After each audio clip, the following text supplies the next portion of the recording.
अइबौ नवादा जिलावा के बेवफा रिकॉर्डिंग स्टूडियो नवादा। मारावा में आगे मारावा में दान करे अइबौ जमुई जिलावा के मिक्स बाय छोटेलाल बागी।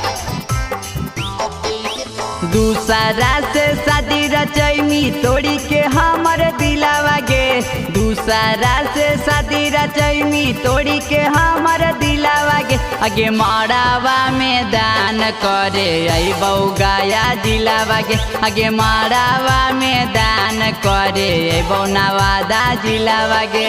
दूसरा से शादी रचैनी तोड़ी के हमर दिलावा गे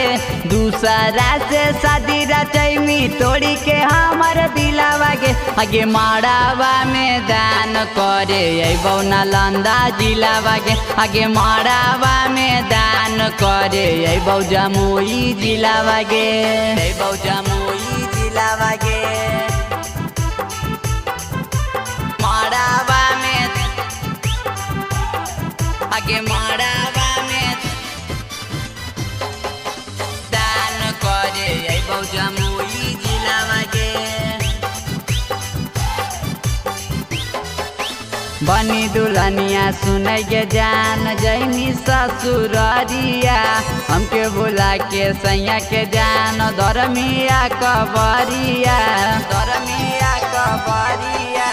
बनी दुल्हनिया सुनै के जान जैनी ससुररिया हमके बुला के सैया के जान धर्मिया कबरिया तोरे खातिर हाथ काटी लेबौ हम सिलावा गे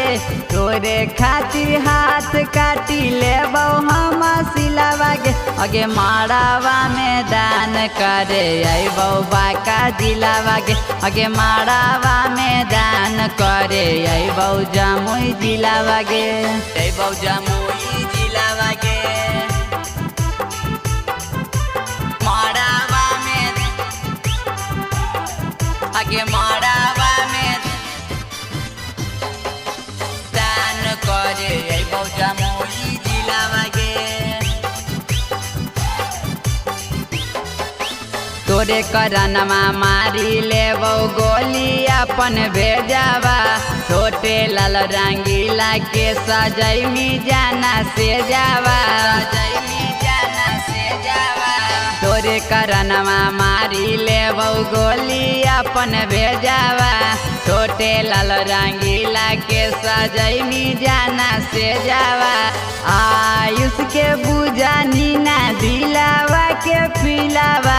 सोनू चाहत के बुझा नीना दिलावा के पिलावा आगे मारावा में दान करे अइबौ नवादा जिलावा आगे मारावा में दान करे अइबौ जमुई जिलावा। प्रेजेंटेड बाय बेवफा रिकॉर्डिंग स्टूडियो नवादा।